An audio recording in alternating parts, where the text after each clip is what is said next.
You already know what you need to do. You've known for days, maybe even months. So why haven't you done it?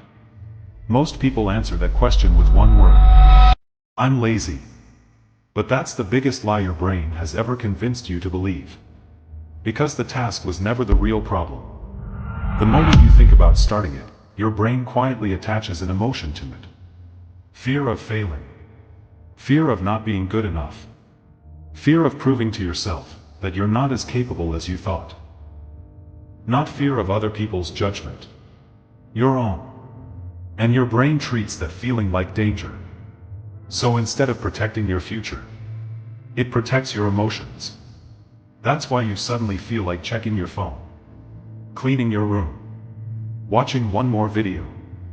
It's not because those things matter more. It's because, for a few minutes, they let you escape the feeling the real task created.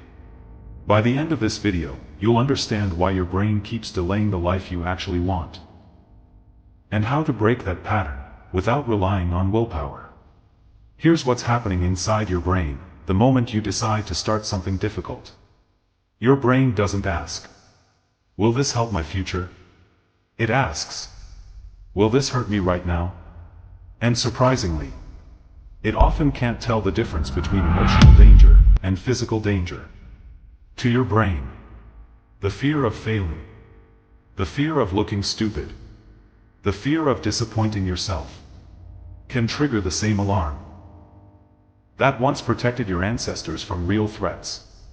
That's why writing that email, starting that business, or opening that textbook can feel strangely exhausting before you've even begun. Your brain isn't trying to ruin your life. It's trying to protect you from an emotion it believes is dangerous. So it offers you something that feels safer. Check your phone. Start tomorrow. Do something easier first. For a moment, the anxiety disappears. But that relief comes with a hidden cost. Because every time you escape the feeling, your brain becomes even more convinced that the task was something worth escaping in the first place. Here's the part almost nobody talks about. Every time you put something off, your anxiety drops. Maybe only for a few minutes. But your brain notices. It quietly records one lesson. Avoiding this made me feel better. That moment of relief becomes the reward. And anything your brain rewards, it wants to repeat. The next difficult task arrives. Not because it's harder, but because your brain already remembers what happened last time. So without even thinking, you suddenly open social media. Reply to less important messages. Make another cup of coffee. Anything except the one thing that actually matters. Little by little, your brain stops seeing procrastination as something you do. It starts seeing it as someone you are. That's the real danger. Because the longer you repeat the pattern, the less it feels like a choice. And the more it feels like your personality. But that's an illusion. Because your brain can learn a new pattern the same way it learned this one. So how do you teach your brain a different pattern? Not by forcing yourself to work harder. Not by waiting until you feel motivated. You start by doing something surprisingly simple. Name the emotion you're trying to escape.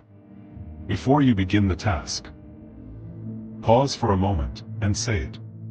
I'm overwhelmed. I'm afraid I'll fail. I'm worried it won't be good enough. It sounds almost too simple.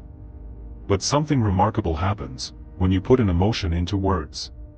The feeling becomes less overwhelming. Your brain stops treating it like an invisible threat and starts seeing it for what it really is. Just an emotion. Not an emergency. That's why the goal isn't to eliminate fear before you begin. It's to stop letting unnamed emotions make your decisions for you. Because the moment you can recognize what you're feeling, you stop reacting automatically. And that's where procrastination begins to lose its power. But there's one final truth most people never realize. Procrastination was never your real problem. It was only the symptom. The real problem was the emotion hiding underneath it. Think about the task you've been avoiding the longest. Don't think about the deadline. Don't think about the work itself. Think about the feeling that appears the moment you imagine starting. Because that's where the real answer has been hiding all along. Am I afraid of failing? Am I afraid it won't be perfect?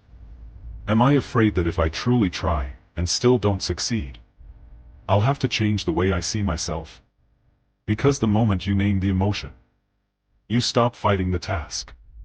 You start understanding yourself. And that's where real change begins. The people who overcome procrastination aren't the ones with stronger willpower. They're the ones who stop treating every uncomfortable emotion like a threat. They feel the discomfort, but they don't let it make the decision.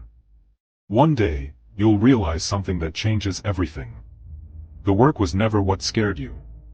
The emotion attached to the work did. And the moment you stop running from that emotion, your brain slowly stops treating it like danger. That's why procrastination was never laziness. It was your brain doing exactly what it had learned to do. Not to ruin your future, but to protect you from temporary discomfort. The tragedy is that every time it protected your emotions, it quietly delayed the life you actually wanted.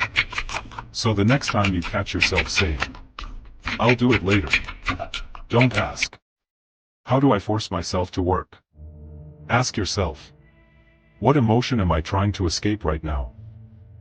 Because the answer to that question is usually the beginning of action.